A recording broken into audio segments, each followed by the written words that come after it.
Welcome to Free Flow, St. Lucia's best and biggest podcast. Let's get it. Jesus Husbands. How are you today? Hi there, brother. Hi there. New day. Good day. Better than I deserve to be. Better than you deserve to be. How you Yeah, mean? yeah, boy. I just come to realize, boy, things would be a lot worse. So, I am not one of those people who are in a bad situation. So, just have to thank God that I'm in a good situation.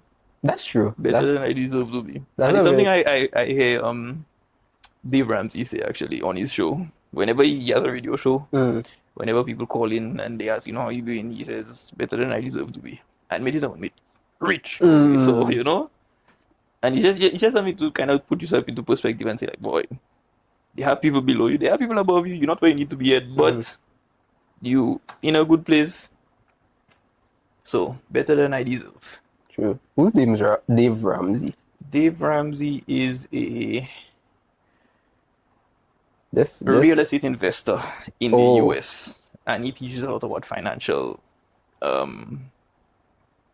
education and these kind of things, I just Google financial freedom, these kind of things. And he's a very Christian oriented financial guru, if you want to put it like that. So yeah, good person to know. He wrote a few books as well. His face familiar for sure. Because I just Googled him and I see him. His face familiar. 100%, yeah. Harry, what kind of business is he on?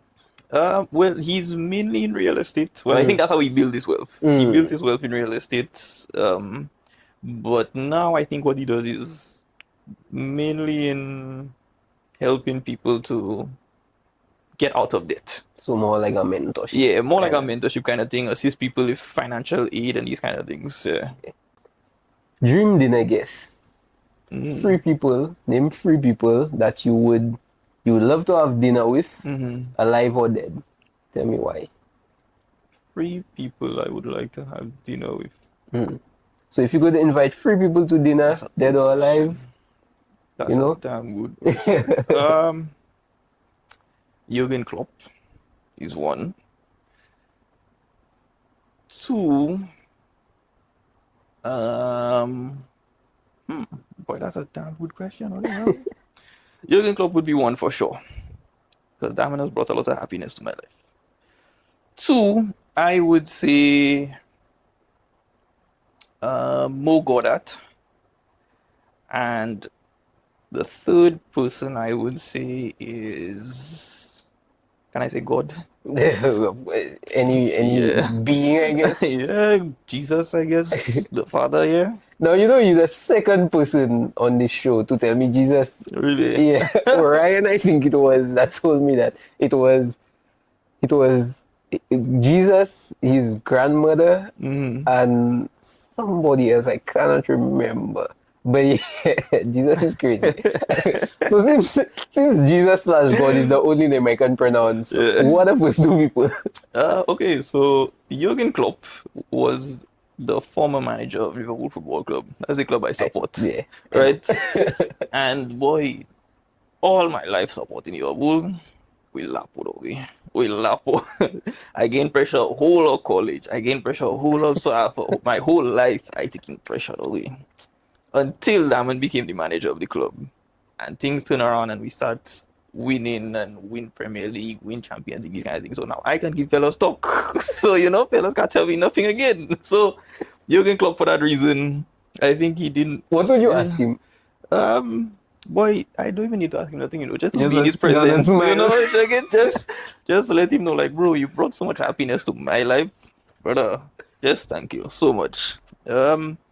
But yeah, I wouldn't really ask him too much, maybe we could talk like football and what made him, want to play the style of football he played.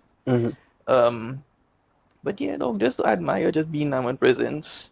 What about the other one? Mo Goddard is he's the, I'm not sure of his exact title, but he is the ex-president of Google X or something like that. Now, Google X is the department of Google that's really in charge of like high-tech innovation, right? So AI and blockchain, like any emerging technology, he probably at the forefront of that, right? And he was big in AI and stuff like that. So yeah, him for kind of more his insight on AI, where it's going, and he also has this mission of 1 billion happy. He wants to make 1 billion people happy in the Wow. world, you know? And That's so subjective, bro. right, yeah. How do you even do that? But well, many different ways, but he defines it as, he just adds value to people's lives, and people can say yes or no, they made him happy. And there's actually a counter on his website. He has a website and there's a Wow. counter. You know the app So now?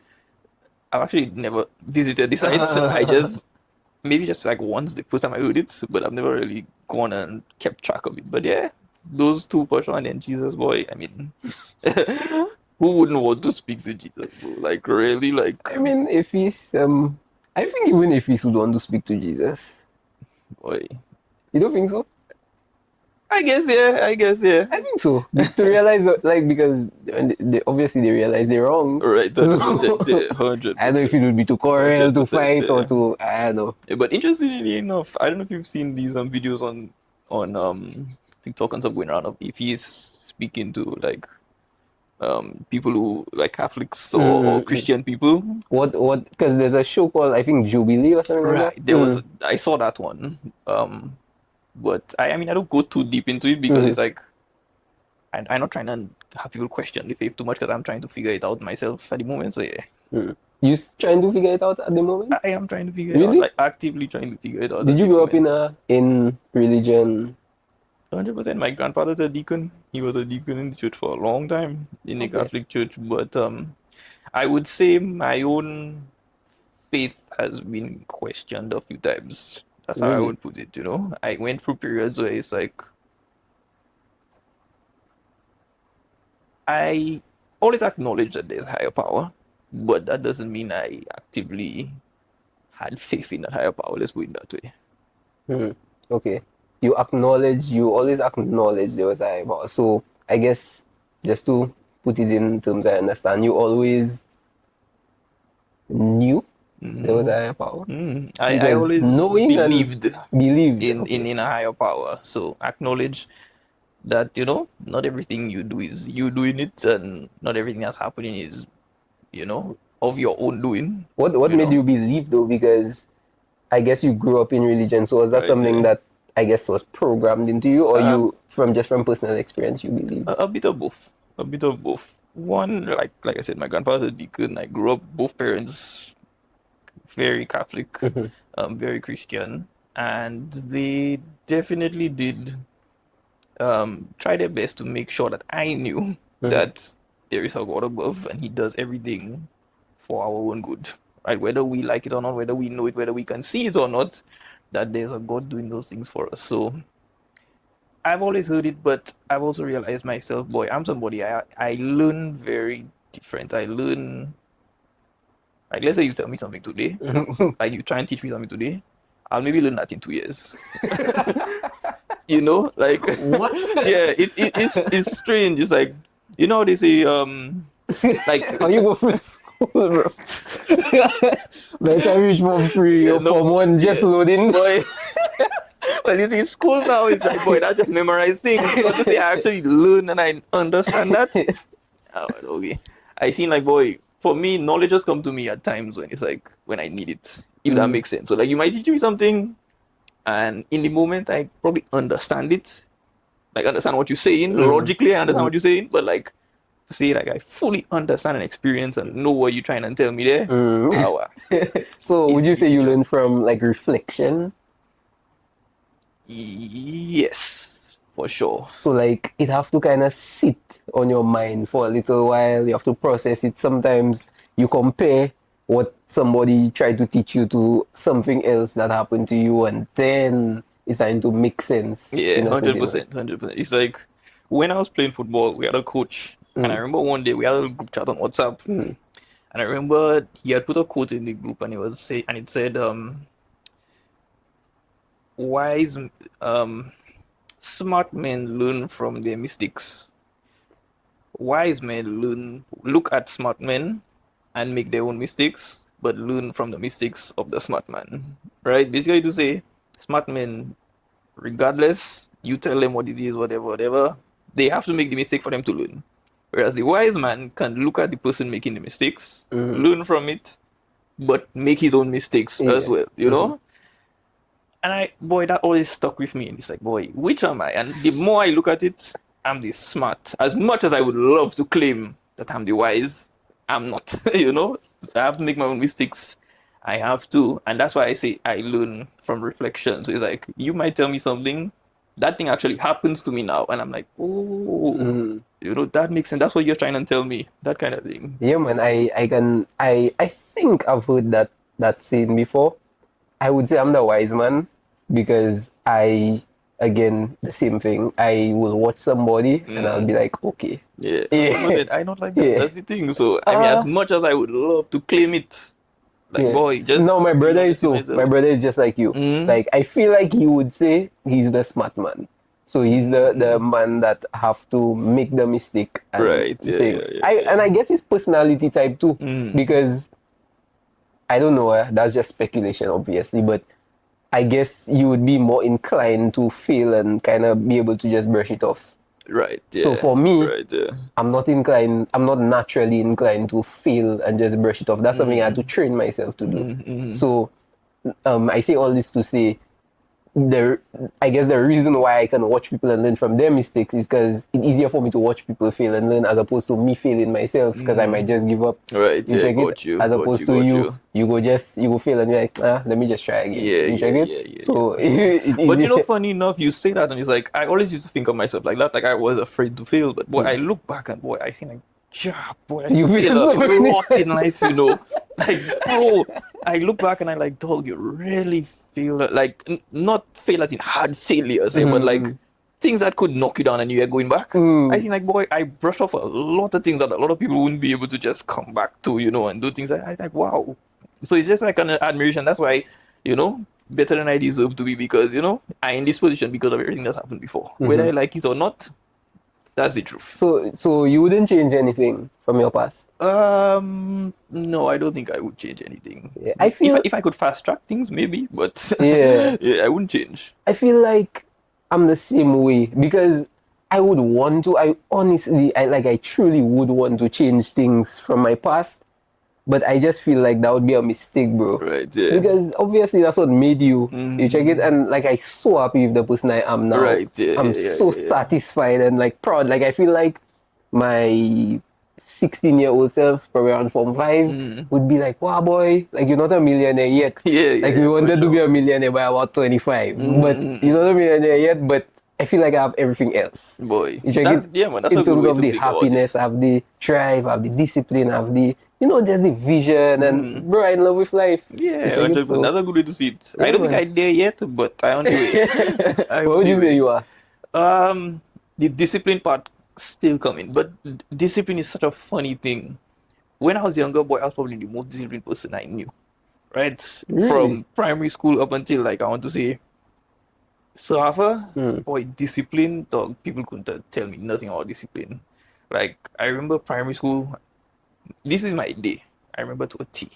From around grade 6, get home, do all my homework, eat, watch Naruto, go and sleep.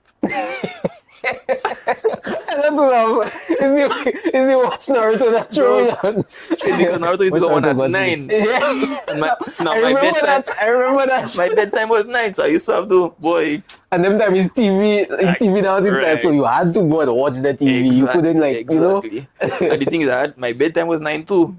So boy, I had to kind of get my father to stay in the living room with me so that, you know, if my mother come and quarrel, my father would take for me. But boy, so watch Naruto, go and sleep. And literally that was my life for a long time. The only thing that would maybe be in between that is Wednesdays I had football training and sometimes we had training on a Monday. So it would be training, get home, shower, homework, eat, hopefully see Naruto if it on, and then go and sleep. Bro, seriously. You know, I envy that. I shouldn't say envy because people tell me like don't use the word envy because envy have like a negative connotation to it. So I admire that about you because that's something I never had when I was younger. The thing is, I wish I had it now. Bro. I wish I had it now. Well, but why though? Why did it change? What changed? Boy, I try to figure it out myself. The only thing I can point to is, boy, just I feel one, I started getting injured. So the football part of it, I think not playing football sometimes, while I thought it would maybe have a positive effect on my academics and maybe wanted to pursue it more, it's more like, boy, that kind of hinder me, and I feel like, boy, I more wanted to play football than do anything else, right? And the second thing is life, dog. Like, you get interested in other things, girls start getting into the picture, right? You start playing video games a lot more. You start, finding other interesting things, and then you see now that your time is not, like, you can't dedicate the same amount of time to, like, work and just kind of live in the straight and narrow. But after, when that start happening, it's about priorities now. Because Right, obviously, as a exactly. child, there's not much you have to do. Right, As yeah. a child, is all you did, like the homework, football, is literally all you Right, had to exactly. do. But as you get older, let's say let's say Form 5. Right now you have girls, you have games you could play now. I mean, the technology improved, Right, because I know, right, like, when we were right. younger, I talking like our parents, but when we were younger, like they didn't have Yeah, man, they didn't have too them much. thing. But yeah, so technology, you have games now, you have girls now, so there's just more to do. Right. So now it's about prioritizing. I guess nobody ever taught you that. Yeah, Nobody thing ever taught is- me that either. Exactly. But The yeah. thing is, I still figuring it out today. Like, and now it's like, now we're trying to run a business and also just be a man. That in Yeah. itself is its own kind of thing. So it's like, again, prioritizing, which I think I'm getting better. Remember that thing I showed you before about systems and different departments? I kind of have my life like that now. Okay. So it's easier for me to understand what I need to do and how I move forward in different areas of my life. Right? So I kind of just create a system of, these are the important things that I want to move, this is what I prioritize. And everything don't have to be active at once. You could be active in your business now, you could be active with friends and family now, but you have to go into a period where you zone in on something. You put that on pause for a while.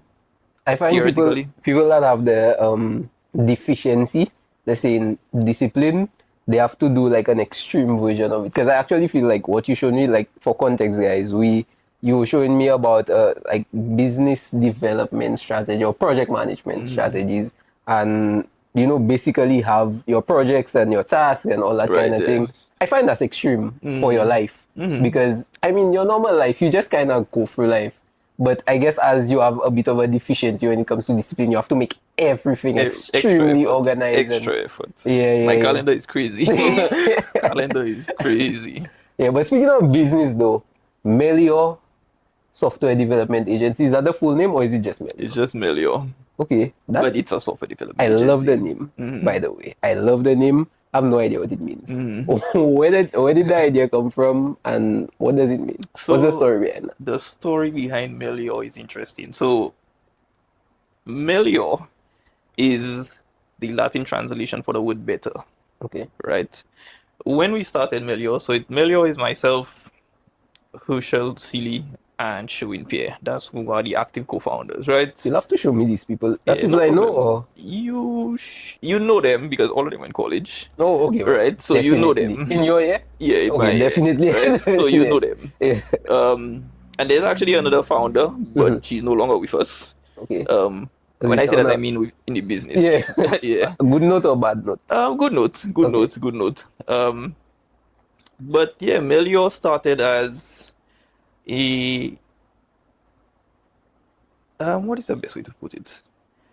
Melio started because in 2020, COVID hit, and myself, Sherwin, and Rochelle studied computer science. All three of us had job applications rescinded to, get a job in mid UK, and they told them in Miami. And when we came home, all of us realized, we studied the same thing. Let's just start a thing ourselves. So that's how Melio was born. And it's kind of evolved into, well, actually, in the beginning, I always had this want to bring more convenience to St. Lucia. And I say convenience very intentionally, because living in England was convenient, right? You could get anything to your door. You don't have to do a lot. Like, you could do a lot of what you want from the comfort of your home, right? Things happen really quickly, and I assume the same in the US as well. I've never really lived there in the same amount of time that I've lived in the UK, but It was very convenient, and I loved that about the UK. The fact that you get what you want as quickly as you want it, essentially, right? Mhm. And we take that approach when it comes to technology, right? Technology allows us to create better systems to be able to be a more convenient society. All right. So that's kind of the mission of Melio in the back of my mind at that time. Right. Now it is still the same, but now we have to take a different approach because then you get into the business aspects of things, limited resources, um, societal mindsets that you have to take into account, um, the different projects that you have to take to kind of get to that goal of convenience. You have to be very intentional with them. The kind of partners that you need, you have to be very intentional with those people as well.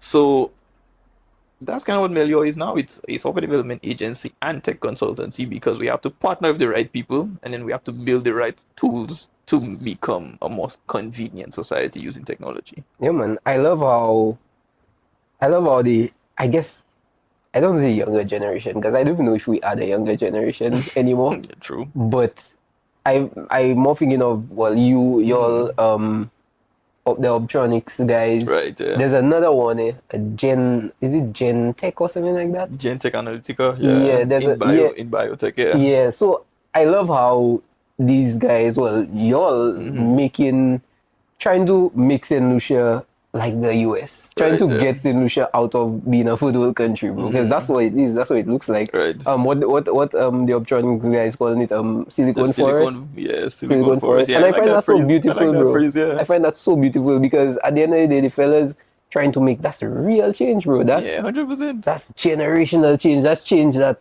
going to change how the country looks, bro. If they are actually successful, and I have a lot of faith in them. Yeah, A man, lot of faith in them. I 100%. have a lot of faith in you. Yeah, I man. like. I Appreciate just it. really hope you all do stop. I really hope you all do stop because even with what I do, I mean, I'm no optronics or Melio or something, but I want to be the podcaster that can live off of podcasts Right, yeah. that only chats along with the top 10 people in the world. You check it. So I trying to do my part in that thing. So I really love what you're doing. But in terms of roles though for the partners, what are your individual roles? Well, really and truly, we don't have any like formal roles per se. All of us kind of just meet the needs of the business, Okay. right? So if so, I take up more of a kind of salesy role where my job is to kind of find the projects that help us get to convenience or bring in cash that then we can work on projects internally. So lead generation, sales, I would say, are my main things, along with just managing all client projects. Herschel is along the same lines. All of us kind of do the same thing, and the reason is because we still only this at the end of this year will be 5 years in business, and we don't I have didn't realize that was right, yeah, 2020 to 2035, Yeah, yeah. So, and the reason is because we're not big enough to say we can specialize in things yet. We still have to be generalists in all sense so that we can meet the needs of the business, right? If we get bigger, then we can say, okay, When we you can get hire. When we get bigger, we can hire people to do specific parts that we don't want to do. Outsource these kind of things. So right now, all of us kind of do, like I said, meet the need. So if we need money, somebody will go into China and either get money for us for a sponsorship, get money for us through a new project that we need to undertake. If we are trying to get a project done, then somebody may look for a partner to partner with us for a different thing. So yeah, we just meet the needs as they come about. Is this a side hustle or is this a full-time Full job? time. You don't do anything else? Full time. Nothing else. All of y'all or? Sherwin has something else, but that's a side thing for him. Okay. And Herschel has a side business as well. He does car rentals. Okay. Yeah. Y'all not the biggest company ever, Right. but you're doing well enough Right, to yeah. sustain yourself.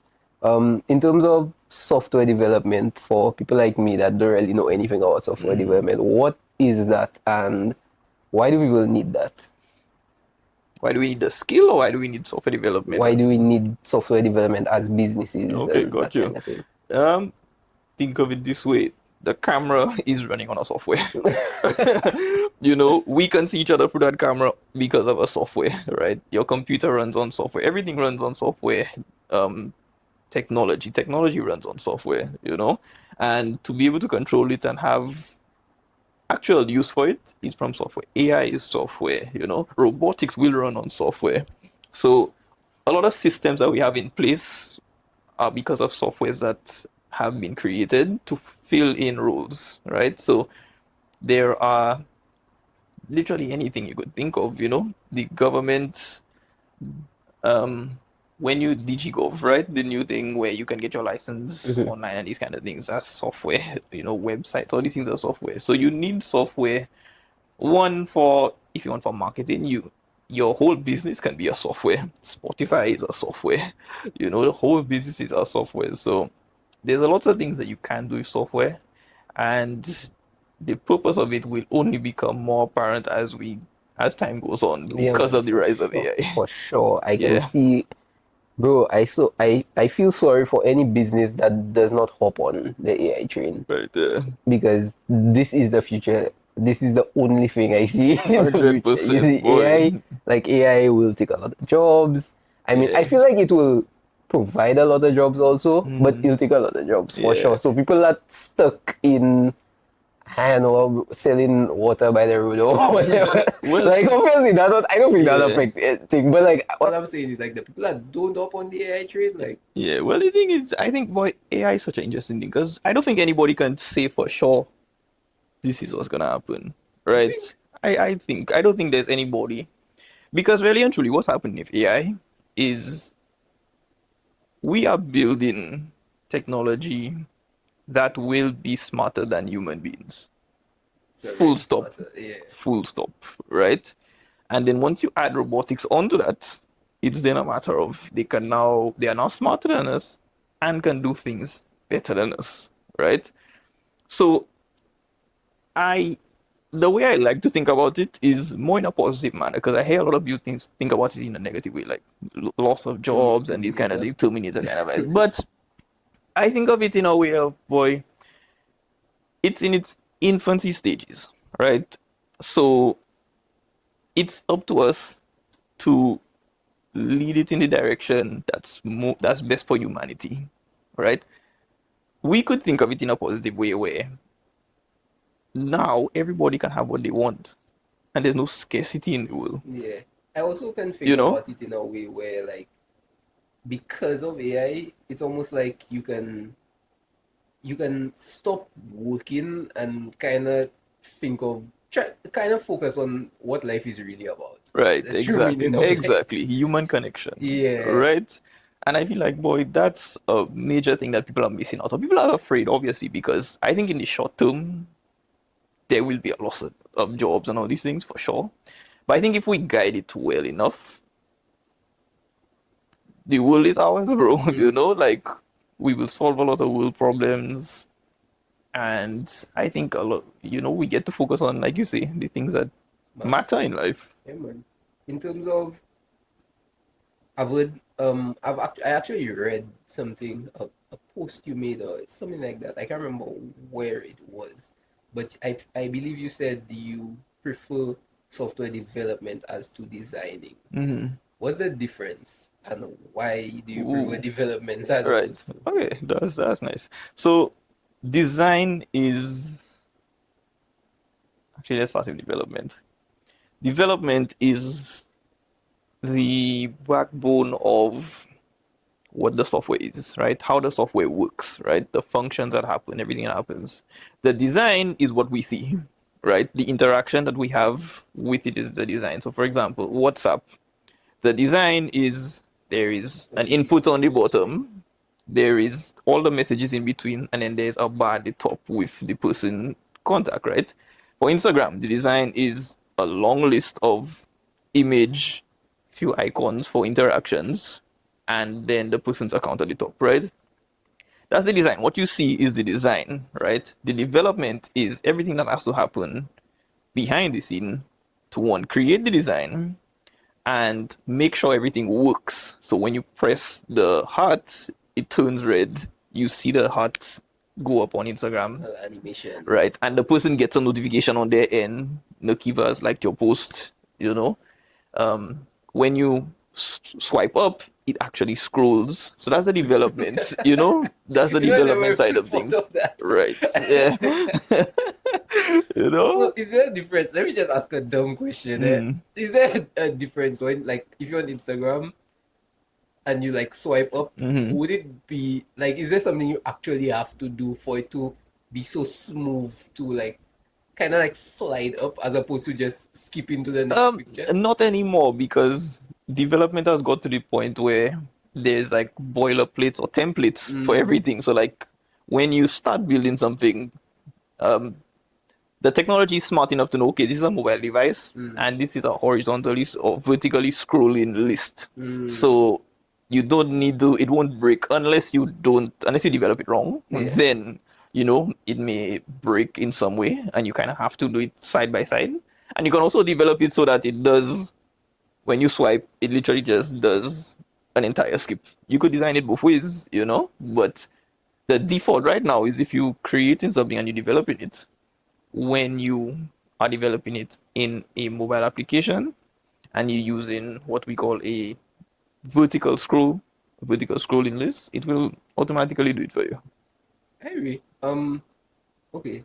So because I was thinking of that because like I was saying all that you have to, there's a lot to think about, I guess. 100%. I don't know. I see design as just making it pretty, and development is thinking of every single thing that needs to happen, I guess, and what needs to correspond with what. Because something you said that kind of caught my attention was you double tap, the hat comes up, the hat have to turn red, and the other person now has to get the notification, right? How much? Okay, so you do is programming all that to happen. Do you think you have the capability to create, let's say, an Instagram or something? Oh yeah, 100%. Really? Easily. Instagram is a simple app, It does Instagram look is simple. one of the simplest apps around. So what's a more complicated app then? A more complicated app could be, I would imagine like a calendar kind of app. a calendar might be a little more complicated for sure. Actually, no, maybe not that much, but Instagram is a simple app. But you'd be surprised, the design is actually, you take more time in design in the initial phases of building application, because you have to think about design is also understanding what the user wants, right? Yeah. So for example, make it intuitive. right, yes. So for example, let's say Instagram is an application catered to, let's say, young children. Actually, no, let's say 65 plus, the 65 plus audience, right? You cannot build it in the same way you'd build it for a child, right? In the sense that, one, those people are not going to understand the fluidity of things. So they will not, if they're on the Reels screen, right? They would know to swipe up to go to another video. A child might do that and figure it out, but they are what we call part of digital immigrants. So they're figuring things out on their own, and people kind of have to help them out. But we are digital natives. We grew up in that, so things come naturally to us, right? So the design is really important because you're actually thinking about, okay, for this audience, how do I now optimize what they see on screen so that I can get the best interaction I want? Because at the end of the day, it's still a business, right? The business needs to do, certain metrics need to be hit so that the business can grow, right? So for Instagram, for example, they need 1 million engagements, right, on a post, let's just say, all right? So they have to now optimize the application to say, okay, how do we get 1 million engagement, and almost like build backwards from that, So one, the focus has to be in the center of the phone, right? They need to be able to double tap to like, but the like button is on the left side of the screen. But if the person is a right-hander, they have to like scroll over to their phone. So, like do that versus do this, So that's why the double tap came in. So anywhere on screen, Bro, wow. Yo. Yeah. So you have to think of all these things, and that's part of design, because you get feedback from your users, and the more you look at the feedback, the more people say, okay, why aren't we getting these many likes? But people are seeing the posts because they have the metrics to say. Because if you go on your Instagram, you can see how many people have viewed your post. You Yeah. can see how many have liked and these kind of things. Instagram has that as well for the application on a whole. How many times the app has crashed? What is the situation when it crashed? Is it a Instagram problem? Is it somebody's phone problem? Are most Instagram applications used on high-end phones versus lower-end phones? So do we have to dumb the application down? There's a lot that has to go into it. That's crazy, you know. Yeah, That's yeah, yeah. actually crazy. The double tap thing that is because that's true. Yeah, Because there are man. entire jobs where your entire job is trying to figure out what's the most optimal Right, way exactly. to do things, and it has nothing to do with IO coder thing. It's just Exactly. trying to find the most optimal way, Right, what yeah. people like, what people don't like, all that What's kind of thing. working, what's not working, and then they have to match with business goals as well. So Yeah. we have to think of, so for example, for the project that we have to think about, we have to look at different audiences and see, okay, of these audiences, this one is the most important to the client, right? How do we now optimize the application so that we don't lose these over here, but we focus more on getting more of these and getting more out of these? So What type of research do you do in terms of I guess trying to find out what the audience for that particular business likes and yeah, so it's in a number of ways. So research one starts with the client, right? Because they know their audience, or we would like to think they know their audience. So we ask them a bunch of questions to find out everything that we may need to know regarding what's best for that audience, when it comes to a software. And a lot of it always starts with, will they even use this software, right? Depending on what part of the demographic they are part of, they mean So in the clients, the right? clients Yeah, the client. We asking or them the that, clients yeah. of the business or your client. No, our client. So we will would they work use for a your company. software? So let's say we work for a company, Mhm. right? A company has hired us. Let's say Flow, Mhm. right? Flow is building an application for, no, let's just say they build an application, right? And the first thing we will ask them is, they've come to us with an idea. Why will the audience use this idea? Like, why will they use this Okay, application? okay. What is this solving for them? Not for you all, for them. And then they will have to tell us, okay, these are all the reasons why. And then we will have to kind of go again and ask them more follow-up questions on, okay, this is why they'll do it, so why now, and this kind of thing. The second thing is, while the application is being built, we also build in feedback loops so that people can give their own feedback. On Instagram, you can give your own feedback. If something breaks, if you experience something bad, you can report something that's happened. That's feedback loops that you build into the application. And then the another part is just actually your client has given you, this is the target audience. You go and ask them yourself, you go and find these people and fit that bill. This is the age group, they are 25 to 35. They are government workers. They normally hang out at Joe's bar on a Friday night. You go and you have a conversation with them to find out these questions, find out the Wow. answers to the questions. Yep. So you really that's wow. That's crazy. So who these feedback loops or who actually I guess gets that or reads them and makes a change? Is it you reading Right. them or is So it the company reading them and reporting it to you? So we are well, it depends on the arrangement, but most times it'd be most beneficial if we get it, we can analyze it, have a discussion, put a report together to have a discussion with the client, and then from that we can say, okay, we make recommendations as to, this is what we think we should do, because at the end of the day, it's still their product. We're just the developers for that product, right? This is what we think you should do, and then they'll go ahead and say, okay, go ahead and do that. We do that, and then it starts all over again. Okay. Segue kind of question, eh? For the business for Melio, have you gotten any sort of, I mean, external injection or is it just all you? All us. All you all right All now? us, yep. This year, you're doing well, guys. Well, the thing is, we have clients that pay us well. So, Yeah, I mean, and the business doesn't cost that much to run. So once we are managing our expenses well, we can always go again in terms of getting a new client or working on a new project. So yeah. how long did it take for you to actually start, I guess, being profitable and making money? Because you all went to school for that, and it's after school, right? You all started the business. Yeah, after school, Yeah, once we so got you already graduated, had yeah. the resources to Right, just yeah. start, literally just start. So how long they take for you to actually be profitable? Well, we are profitable from our first client because, like I said, it doesn't take much to run the business. There are not much resources you need.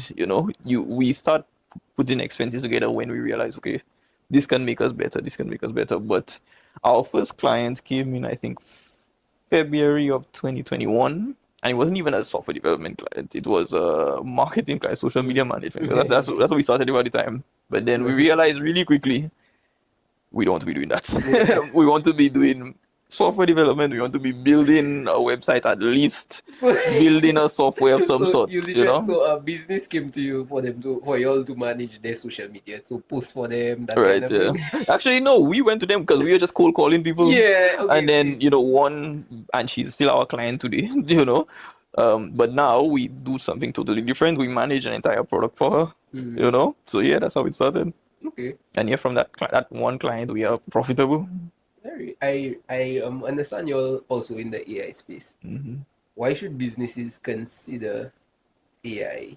What's the yeah? Why should they consider AI? Efficiency, simple as that. Efficiency, and you can allocate human resources to, more human resource intensive activities at this point, So especially now where you can have AI automate a lot of different parts of your business, even if it's minor parts, those things add up and you realize so much hours you get back from your employees that you could then reallocate them into other places. That's how we see a lot of it coming at the moment. Uh, I see I see AI as a tool, as you say, to just be more efficient, just be more productive. I don't necessarily. I'm sure there is. You'll tell me if I'm wrong. Um, I'm sure there. Well, I don't know if there are ways for AI to actually make money for you. And I realize with a lot of businesses that I can think of, AI is more there to be more efficient and productive. Am I wrong to assume that? As far as my knowledge goes, yes, I would say so as well. At this point in time, because there will be points when AI does, because I've seen instances where AI does make money for people because we don't have access to it, but places in the US have access to ChatGPT agents and these kind of things where it literally does everything for you. You just ask it to do something, it can order you Uber Eats, it can order you food, it can order you something on Amazon, it knows your budget, these kind of things. So there are ways that I'm sure AI can make money for you. But the way we utilize AI is more of a business optimization at this point in time. And a good thing for it as well is analytics, business forecasting. So you could understand, okay, these are my analytics for now. How do we now optimize all of these things to make the next quarter better, make the next year better, from all the analytics? I cannot imagine. I cannot remember how life was before AI. Really? Yeah, I cannot really remember. What I remember is there were talks of ChatGPT. I think it's ChatGPT was like the first real AI I Right there. really heard of, and it was more with students. Like students was using ChatGPT for like exams and homework, and especially UE and them kind Right of thing. there. Like boy, they had to real get on the ways to be able to tell if somebody used AI for them thing. But I can't remember life before AI. Really, that's interesting. Funny enough, that's what I studied, computer science with AI. Yeah. That's what I I remember you studied, told me yeah. that. You told me AI. Tell me about that experience though, going to school. Because what year did you start university? 2017. 2017. Was AI around like Not to the AI capacity it wasn't was really now. Not to the yeah. capacity it is now, but it was around. It So was what tell me about that experience. What made you want to go into studying that? to be honest, when I went to study, I just knew I wanted to do something in tech. I wasn't 100% sure what exactly. I just knew I wanted to be in tech, and then at school, you kind of specialize into your last year, right? So basically we learn everything computer science related. We learn game development, we learn software development, we learn bits of everything throughout the first 2 years. And then Game development? yeah, literally everything. So in your last year, you kind of decide, do you just want to continue broadening out on all of these fields, or do you want to specialize on one? And I just chose AI, right? And that was in what year? That was 2021, That was 2020, 19. 29, oh, 19, 2019. yeah. Okay. 2019. Yeah, you choose to specialize in 2019. So 2019 was my specialization year into 2020 Okay, because okay. I graduated 2020 July. Maybe. Yeah. But what about like earlier schooling days though? Like I was going to say primary school, but not primary school. Let's say What got me into tech? yeah, Form One. Ooh, that's if I'm being honest, boy, Sarafa, I would say Safa. digital media course. Oh, That's kind of where I think it zoned me into wanting to go into computer science and tech. what did you study at Safa apart from digital? Entrepreneurship and what was the other thing? Com. Hmm. What was the other thing? Principles of business, that's what it was called. I can't Can't remember remember what it we was. management Management of management. business Oh, or that's what whatever you it was, yeah. what? You know I didn't like Safa. Bro, so Apple was a social experiment for Yeah, yeah. everybody. I like Safa for the live it, for the Yeah, social, but yeah, but but not for the but to class. be honest, that's what I liked most about Safa, digital media. I used to look forward to going to digital media course, Wow. because one, the teacher was good, Royston Emmanuel. I had to shout him out. Big But up, big up, Royce. yeah, he was a real good lecturer. He really did a lot for us as students to kind of show us the value of digital media, not just now, but where it could take us, what it could do in the future, and what you could do with it.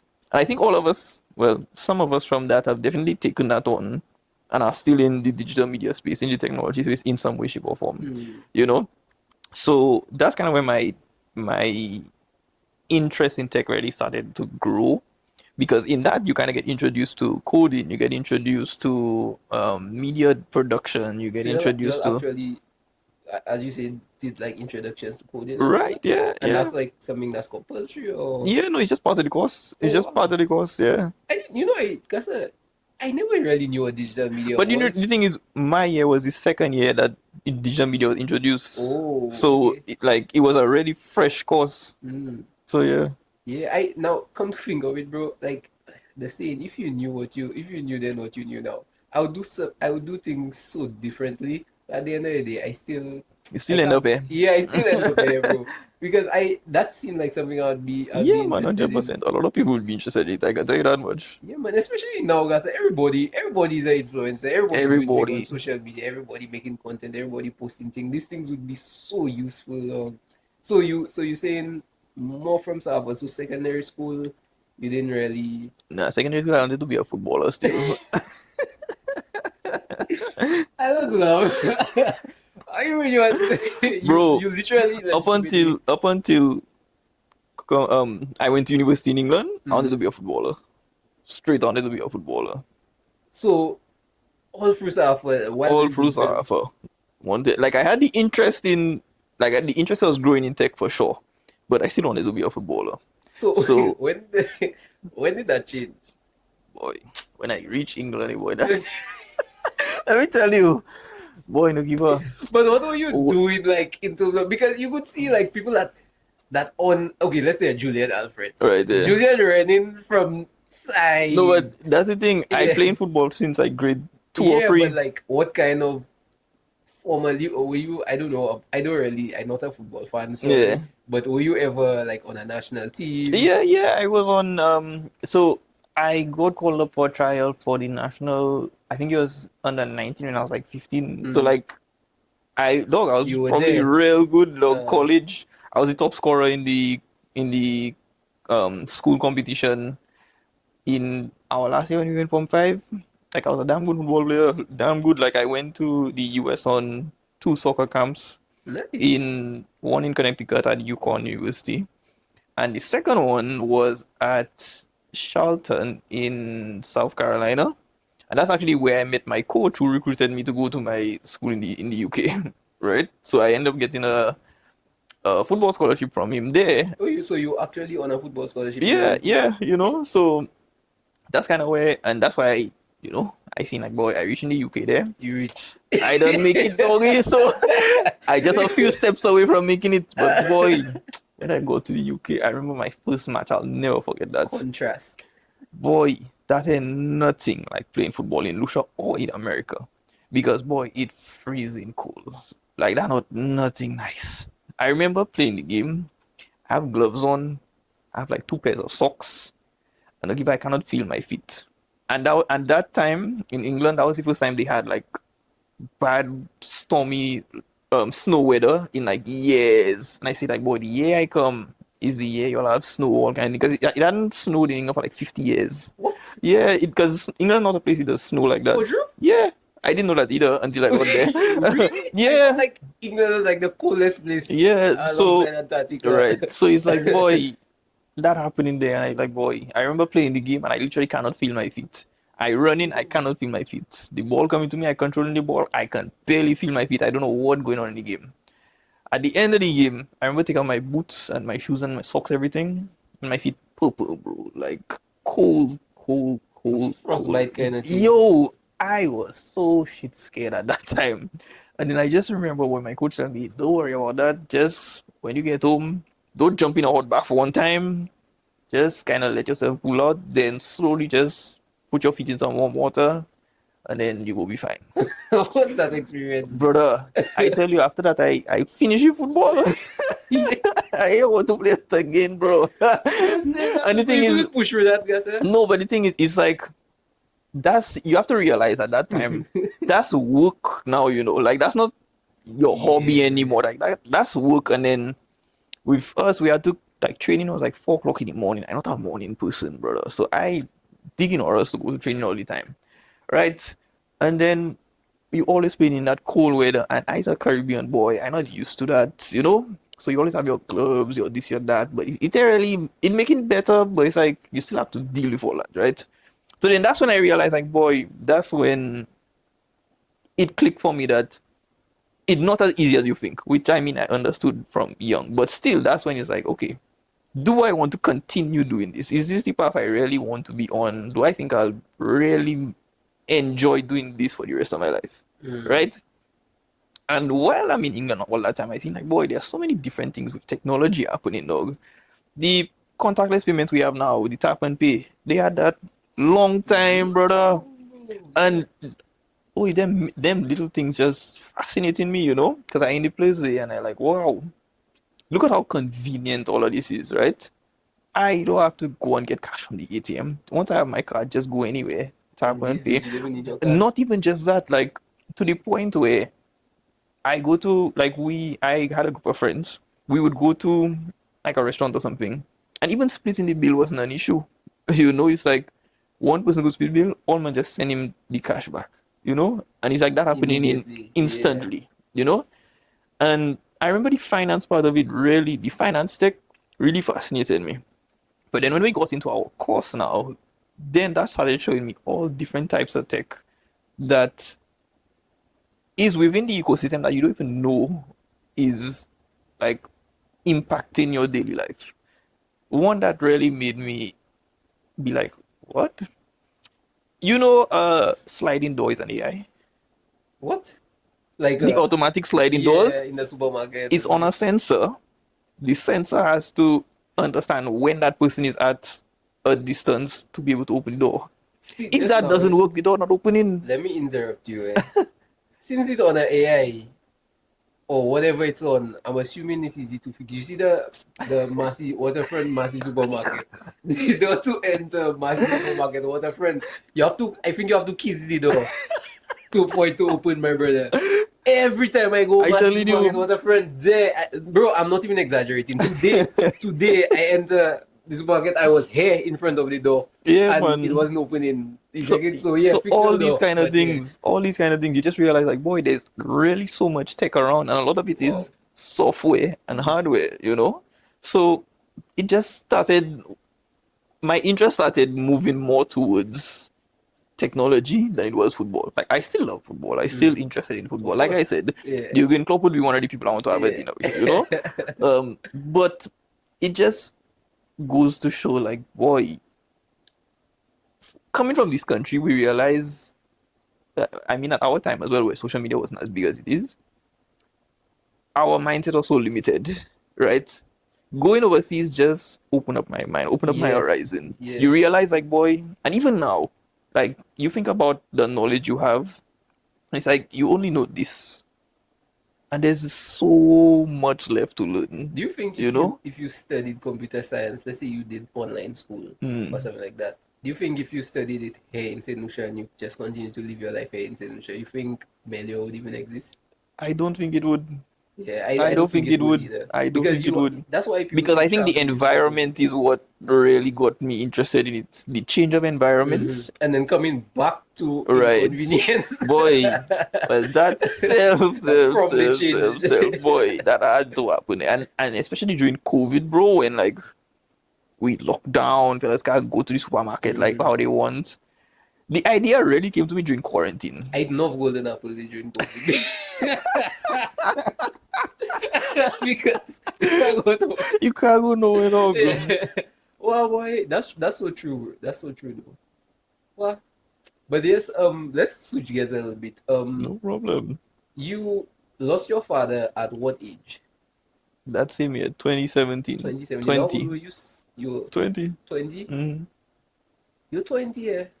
Okay, so how did that affect you while you were going to school? Was I 20 then? Whatever age I was at 2017. I think so. How did that affect you? Boy, I took my father's passing really well, Wow. because I made peace with it 91. really. No. I love my father, boy. I love my father too. Mm. Kingdom come, though, Yeah. But I made peace with it really early. Like in the moment, I can tell you about the day as it happened. Like now, there. Did Like, you it's a know day. like something was coming or? Yes, I knew. The thing is, my parents were not fully open with me about the whole situation, right? Um, but at the same time, they did tell me what was happening, but I was immature at the time, so I didn't understand the gravity of the situation, Because I right? remember there was I don't know if that was your father or your mother at the school. There was something Hmm. that happened at the school, but that time it happened like in the hall or something. That was graduation. I'm not sure what it That was was. graduation. I just remember The- being in main building. yeah, That's all I remember. yeah. I think that was graduation. Because my mother had faint, but because my mother anxiety, Mm. she don't recall seeing me walk down, so she was like, she thought they wasn't making me graduate. My mother Wow. passed out. I don't laugh because that's No. too funny. But Oi, my mother, I was so vexed with my mother, I feel like, oi, that you made it. dog, that you paid it for. Oi, I was so vexed, dog. Okay, so I was your I was your father. Okay. Mm. Okay, so it was your mother and cousin. That that's so not that's a Dog. serious situation. Yeah. But yeah, okay. Okay, so yeah, continue. Tell me about it. Yeah. So I made peace with this passing really quickly. So it's like the day itself, I remember waking up at a real strange time. Mm. Between 4:50, 4:40. So for some reason I always remember 4:44. I don't quite remember it's that exact time. Mhm. But I remember waking up that early, and I'm not a morning person, so I just realized like, boy, Netflix was still on the TV. I just turn that off, and I go back to sleep. All right. I wake up again a little earlier. It was now 6:29, I think it was, right? And I was like, what's going on there? So I just try and go back and sleep again. Then I just remember my mother like rushing into my room, opening my door, like in a kind of panic, saying, "This is come help your father, come help your father." I'm like, okay, but the way she do it is like something happening. So I just jump out of bed and I go into their room, right? And my father just lay down on the bed, right? So I just kind of holding him up, and I see me kind of struggling to breathe, right? He's struggling to kind of gasping for air, kind of thing, yeah. So now my mother frantically just trying to call 911, this kind of thing, whatever. But in the moment, I just remembered, boy, I was real calm about everything, and I was just watching him just kind of struggling to breathe. But at the same time, in my mind, I just said like, and I remember this clearly. I was just like, Lord, let your will be done. Wow. And I remember seeing him take his last breath, and then not long after that, I think my arms were getting tired because I was holding him up, but I was just like just push through that diner thing. And I just held him up until the ambulance came. They asked us to leave the room while they do what they had to do. Took him into the ambulance. I went in the ambulance. My mother drove, and I remember watching the ambulance, and like they had I don't know what the name is, but the thing they put on your face, the oxygen mask, right? And I remember looking at that and that ain't fogging at all. So I know that I'm gonna like getting no oxygen. I'm gonna breathe at all. So all that happening, we reached the hospital. Now my father was I'm not sure if he was still at the time, but he was on the board of directors at Tapio. So like he knew all the nurses, he knew all the doctors. So when they got there and realized it was him, everybody now frantic and rush trying and see if they can save him or not. Right? And they just asked me to wait outside. So I didn't think my mother reached.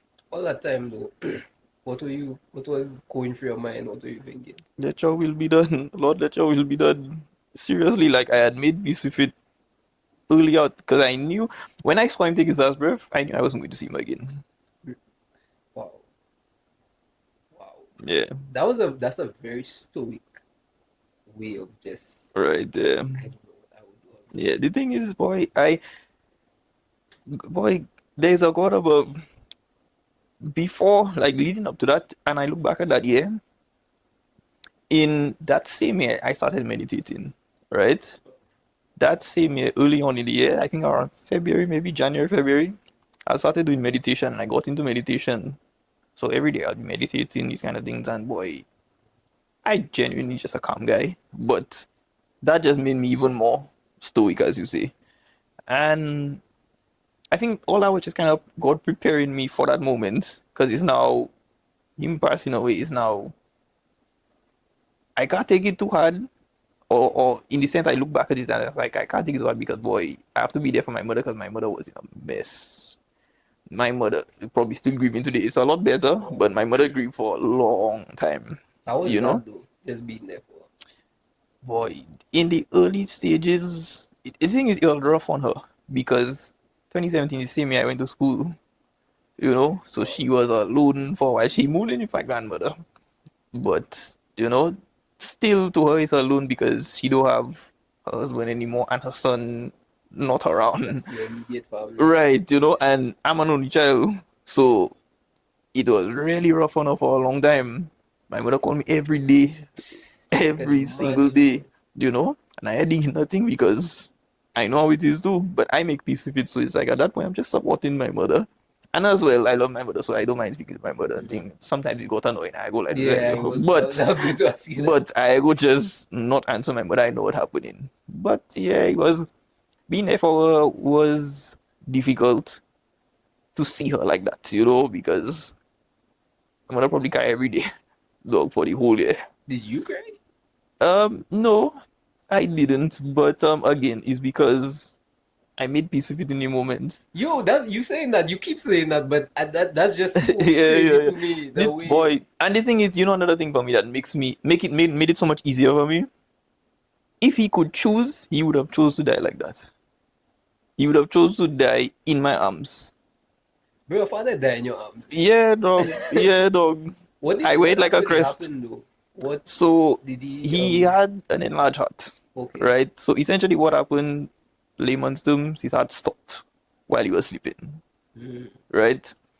And it's funny that's how he died too, because I remember younger, he used to say, make sure you always pray because you never know when you're not going to wake up. Wow. And that's how he ended up passing away. The life is so serendipitous. And you remember when I was telling you earlier, I learned from reflection, all these things come back to me when I need them. So I'm like, that's why I say, boy, you make peace with it so easy when you just take time to just reflect, not react. I'm always been an observant person. So I take things without judgment, without labeling. You kind of just take things that go, you don't label it good or bad. Wow. That's crazy. Yeah. Have you ever spoken about that, like, I guess, in depth? With anybody else? Yeah, 100%. Everybody knows that. Okay. Everybody knows the story. Yeah, I'm very open about talking about it. What about your mother? Like in terms of speaking to your her experience about it? Speaking to her about that have you ever? Oh yeah, we've spoke about that a lot of times. We spoke about that situation, things leading up to it. Because like I say, it might have been a bit of immaturity, but it's also them not really making me understand the gravity of the situation. Right? But it didn't seem like you The thing lost too is, much from it. um, Like you when you didn't say seem like you lost, needed to know the gravity of the situation, because it's almost like as a parent, I would imagine you would want to explain to your child the gravity of the situation so that they kind of mentally prepared right for there. when it happens. But it's almost like you were already okay. So you took it fairly well. So you didn't need the Yeah, yeah. explanation per Well, se. to be honest, I don't see it like that. I see it as I see it in a way where it's um, like I really look at it because I always try and look at it from a perspective of like on me because I can only control myself. I can control what they tell me or I can only control how I take it, right? And I remember the first time they brought it up to me. I was maybe about 2 or 3 weeks before he passed, right? And they said that he may either need to go to Martinique to get a surgery done, or he may need to kind of like change around his entire lifestyle, diet, exercise routines, like your entire lifestyle. Now, at that same point, again, I was meditating. I was kind of doing the same thing, trying to get back to a more healthy lifestyle and that kind of thing. So I was like, that kind of thing, like I doing that now. Just follow what Yeah, I just doing, do it we'll just do together. it together, Yeah. But in hindsight, thinking about it, it's like going to Martinique versus changing your lifestyle. It's two. That's two Yeah. very different, you know? And that's why I say the immaturity part of it, where it's like, Just okay. yeah, like, or maybe, like I said, it's really just the immaturity because I couldn't understand the gravity of the situation. Even if they tried to present it to me, they could have been more blatant with it, maybe, but Yeah. then do you want to tell your child, you might die? Just so, Yeah. and it's either you go Martinique, spend a bunch of money, and then come back, and then there's still the possibility of it happening, or you have to change up your lifestyle now, and so I'm not sure how they could bring it to me in a way where I would have understood at Yeah. that time. I think they did their best. Yeah, so it is what it is. Like I say, they did their best. Did that change your did that experience change any perspectives of yours, any experiences in terms of like going to school, Mm, traveling on your own, living, like just I guess going mm. through life without him? It should have. It should have. I don't know. No, it should have because I look back at it and I think if I was with my mother, she would maybe be have handled it easier, maybe having her son around at least during that time, even if it's like a just defer for a year kind of thing. Were you ever tempted to do that? No, that's why I say maybe I should have thought about Mhm. my next steps a bit more. But again, I think at 20 I was still really immature. I think my maturity kick in at 23 or so, That's a different loop finishing Yeah, the yeah, yeah, yeah, yeah. So I think that's when I really started considering not just going through the motions of life Mhm. and actually thinking it through. That's why I guess now I am so intentional with project management and lifestyle management. So yeah, I guess it happened when it was supposed to happen, I exactly. guess. You ever miss him? Yeah, all the time. All the time. But it doesn't it's a missing that in a way like I would like him to see what I'm doing now, Mhm, how well I'm mhm, doing now, kind of mhm. thing. Yeah, yeah, I feel you. Yeah. If that's a bit of a cliche, but if you had to, like, I guess, sit down and talk to him again, what would you want to tell him? Hmm. Or ask him, Um, or maybe hmm, ask him. hmm. The thing is, my father told me and taught me a lot throughout his life. He always tried to impart knowledge on me. Um, what I would ask him now, I would say, why was he so stubborn in terms of taking care of himself? That's probably what I would ask him. Because that question is kind of how I try to live my life now. I don't know if you've ever heard the quote from Warren Buffett. I think he was giving a lecture, and he asked the crowd, a university lecture, and he asked the crowd, if you could only have one car for your entire lifetime, how would you treat that car? You'd make sure that always have gas, nothing ever wrong with that. You'd take care of it as best as you could. And he basically said that to say, you have one body, take care of it the best you can. You have one life, live it the best you can. And that's kind of what I try to do now, because not just my dad had health complications, but my mother is a lupus patient. Not sure if you know what lupus is, but lupus is an autoimmune disease, for anybody that doesn't know. It's an autoimmune disease where your immune system is overly active. So it attacks different organs of the bodies at different points in time, right? So with those two things, and also other family complications that I have in the family, I look at it and I'm like, I don't want that to be my future, right? So I do the best that I can to take care of myself and make sure that I live as long as I can and I enjoy the life and my body and everything that I have as best I can. Yeah, bro. Honestly, life is such a gift, dog. I I think about it. I think about it every day. Yeah, man, Like, and when I 100%. pray, I always I always tell God, thank you for the gift of life. Because the older I get, bro, the more I realize it's just a mindset, bro. It's just a mindset. The more you think about life is a gift. It's a gift to just be here. 100%. It's a gift to just 100%. experience all the good, all the bad. Like it's a gift to just experience life, bro. 100%. So like I always So we always better than we deserve. yeah. Yeah, that's so true, bro. I guess you kinda already said it, but what's that one thing that you kinda live your life by? Maybe you can define it a little bit more. What keeps One you moving thing, forward? What's that one thing you just live life by? That if I'm being honest, philosophy. I haven't found that yet. I'm still figuring that out. What's my purpose in life? Why was I put here? Why did I go through all these things? What does my experience have to play in the bigger reality of life? Did Um, you s- did you did you stop? Sorry to cut you short. I was just hmm. thinking, did you stop meditating? No, I still meditate. I still meditate. I'll probably meditate after exercise again today. So what I normally do is after my exercise in the afternoon, shower, meditate, and then get back to my day. Okay. What's your Yeah. process for meditation? I use when I started, I used the Calm app. I don't know if you know about it, but there's I've an heard app. of it. Yeah, that's how I started. So it's like a guided meditation Right, app. it's a guided meditation. And it's really nice. It's 10 minutes, 15 minutes maximum. There are longer ones as well, but 10 minutes every day, different message. And What do you you just accomplish? What do you hope to accomplish when you meditate?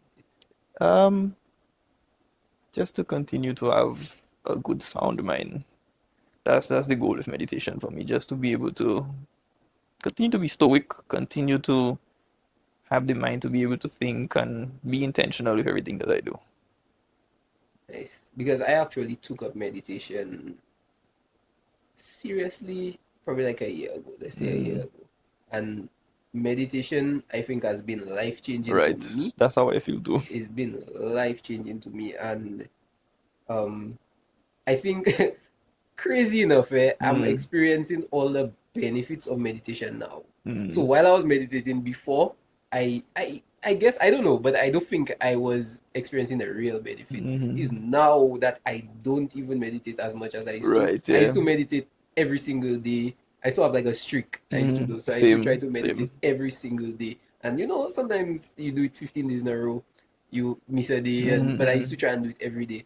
And it's now it's almost like I started to develop subconscious mental habits that I guess my mind just inclined to do now. So Right, I'm yeah. so much less stressed, and I shouldn't say that. I'm a lot more stressed actually, but I'm able to handle the stress a lot more. It's almost like when I get a stressful situation or a challenge, it's like I almost get like a jolt of excitement Right, yeah. because I know like that's a new challenge. I know I getting better, and just clarity, the mental clarity that you get through meditation. I got up to about half an hour because that's how long. Because I used to time myself too. Because meditation was hard It's hard. It's for me. hard. It's It's extremely harder hard. than working out. It's harder than just Yo, 10 minutes with your mind is so hard. it's crazy, And every day is so hard. It's so hard because I just my goal was just to meditate. So I didn't used to set a time per se. I just as long as I can until I'm just over it. So I used to probably meditate for like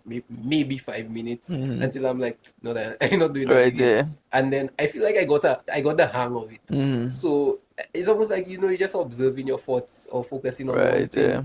and then I just got to a point where I was meditating easily for 10 minutes and then 100%, easily yeah. for 15 minutes. And it got to a point where I didn't want to stop. I had to stop because I had other things to do. Right, yeah, You yeah, check it?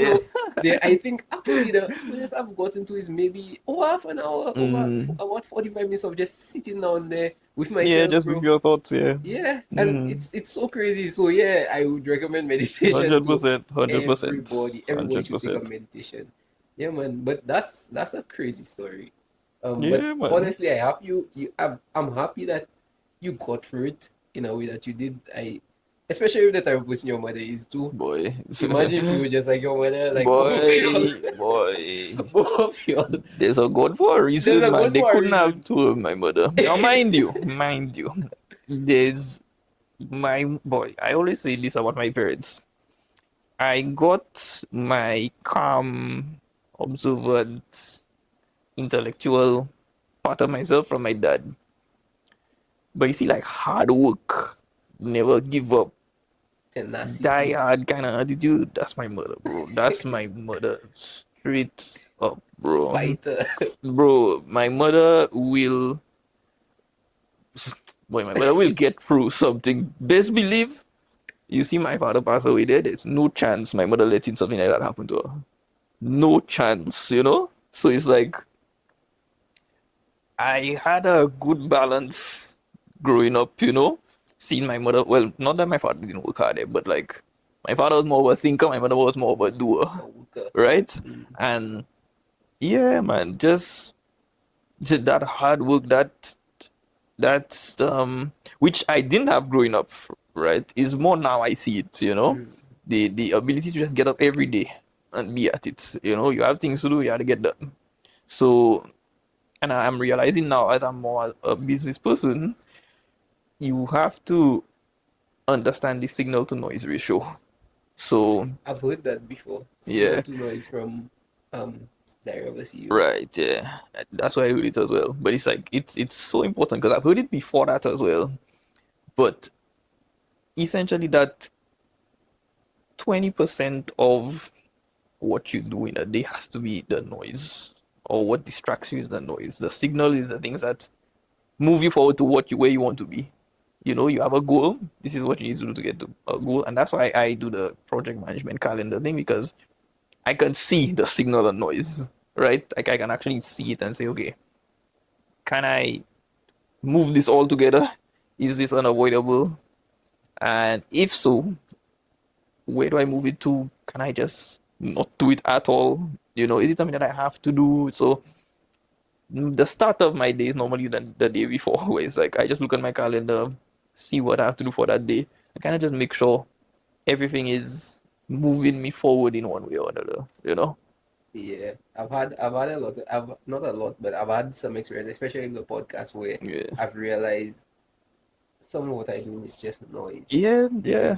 Because it does benefit me, but Right, it's like yeah. the benefit is like 1%, as opposed Exactly. to something else. Like let's say actually posting a video, Mhm. which would actually create exposure and all that kind of thing. Right, But yeah. me managing and creating space on my computer for storage, Right there. not necessarily going to do 100%, anything. yeah. So I completely understand that. But yeah, wow. So I want to move on to a bit of a lighter note. We're coming to the end, unfortunately. So yeah, we're going to play a little game. We play a little game with all our Right guests. there. So the game is quick fire. Would you rather? Okay. So would Thank you rather? You've played it already. Mm-hmm. And you try to answer as quick as possible. I'll try. Right. So I have questions for you. I think I have about 11 of them. Okay. And yeah, Interesting. tell me when you're ready. Yep, let's go. Okay, so first one, no football for the rest of your life, or no technology. Now, technology meaning you could have your phone, you could have TV, that kind of thing, but no convenient apps, no AI, no calendar. So you basically have your phone to make calls, keep up with shows, no habit trackers, no meditation app, that kind of thing. Interesting. No Huh. football or no technology. Where am I? Is it like now? Presently. Wow. That's crazy. I kind of have to choose tech because if not, I go get nowhere in life. But really and truly, I would choose football if my business wasn't tech focused. I would choose football. You choose football, and 100%. I didn't think you would choose football ever in a million years. My first instinct was to say football because really and truly, if we could choose what we could wanted to do, if life was no money, no nothing, like let's say, what would you do if there's no money or you had unlimited time and these kind of things? I would be playing football, bro. Straight. Okay. So that was my instinct, but my business is a tech business, so I go it, like you say. Okay. That's a good question. Entrepreneurship life or employee life? Oh, entrepreneur. I can't be an employee. With all its challenges. Yeah. Would you rather lose your biggest client or your best team member? Biggest client. Yeah. Would you rather your website crash on launch day or it's happened before, so would you rather your website crash on launch day or a competitor copies your whole idea? There are copies of the ideas all the time. So yeah, that one, the second one. Second one, okay. Would you rather sell your agency for 10 million today or grow it yourself to 100 million in 10 years? Can I start a new agency with the money? No. Okay. The latter. The latter? Grow it to 100 million in 10 years? Yeah. Because at the end of the day, I don't know what they'll do if I sell. Because like I say, I want St. Lucia to be more convenient. Yeah. And I don't know if I sell, if they'll still carry that mission. That could change, That's actually a great answer because that shows that what you're doing is genuinely not just for money or for tech, it's for changing right. Yeah. And stuff. So, 100%. On that one. Would you rather get exposed for using ChatGPT for everything or get caught stealing somebody's code? Oh, the code. Yeah, we still code all the time. That's literally every tech person. Yeah. Like literally anybody in tech using everybody else tech. Yeah. So it's like that does happen 24/7. Would you rather have an AI that reads people's mind or predicts the future? Ooh. That is interesting. Whose mind am I reading? Yes, anybody? Anybody, your clients, could be your clients, Interesting, boy. I would say the reading minds. Reading mind? Meaning, reason because I am somebody, the future doesn't exist. You create your future. Not really that. Like, it doesn't exist. We don't know if we'll see tomorrow. We don't know if the world will just explode in the next 5 minutes, That's how I see it. So yeah, in the present, live in the present. All right. So would you rather your AI go rogue or your business partner betray you? Define go rogue, if you don't mind. Let's say you create a very smart AI and your AI has the ability to now, I guess, think for itself, act on its own, and it decides to not work for you anymore and work for somebody else. Okay. But it's like your best creation ever. Okay. And what's the second one again? Your business partner betray you. So one of your founders. It's supposed to be quick, but the AI go rogue. Yeah, I go rogue. Yeah, I can see that. Would you rather relive your worst heartbreak or your biggest failure? My biggest failures are minor. So probably the failures, I would say, yeah. The failures? Mm. Okay. I'd learn something different. This one is crazy. Mm-hmm. Would you rather talk to your father one last time to ask him anything you want but never see him again? Mm-hmm. Or have him back for practically a lifetime, the rest of his life or your Mm-hmm. life, but he doesn't know who you are? Interesting. He'll The not first treat you bad one. or The anything, first he just one. doesn't know you. Yeah, the first one. This one? The first one, yeah. Okay. And lastly, would you rather go back to being 17 with your current mindset or Mm-hmm. fast forward 10 years with 10 million? So you get 10 million now, but Mm-hmm. you are now 48. Mm-hmm. That's a good question, you know. So Or 17 with the mindset I go have back to now, being 17 with the mindset you have now. or 38 with 10. Yeah. 38 with 10. Ah, Yeah, 38 to yeah, 10? yeah. Why though? Um, Why not 17 with mindset? because I don't think my mindset is where it needs to be yet. But I feel like with your current mindset though, 17, I feel like you go be at 10 by that age, by your age now. I don't know. One, because we don't know what happens in the future. Mm. Again, I don't know if at 17 my father didn't die, if I had that mindset, you know, because then maybe I make certain decisions that change how they think, change what A lot of happens, these life kind of things, you know. thing. But if I go forward with 10 with the same mindset, and I'm 38 with 10 million, then boy, I just quicker to reaching my goal. I see it. Yeah. Yeah. Okay. I see it like that because I don't know. I think what I think I'm working towards, I don't think it'll even be done by the time I'm 38. Because like I think, boy, convenience is a very broad statement, but at the end of the day, it's something that it's not just convenience for me. It's convenience for the person on a wheelchair, the you know person with Down syndrome. You know, it's not just for normal human beings. It's convenience for everybody. Yeah. Yeah. Okay. I feel that. Bro, thank you for Not a being here. problem, man. My pleasure. It was fun. I was just before we started shooting, I was there telling you the conversation was with John was probably, I guess, to me one of my most interesting conversations. But like you up there, you up there too. Like I can't decide. There you go, John. You're in competition now, guys. So you have to do a part two for both. But wow, boy, I don't know if it's the nature of the questions I ask him too, but Yeah. like yo, yeah, the last two have been Yeah, really man. interesting. This Good conversation to has that. been really interesting. I feel like I closer to you. I appreciate the conversation, bro.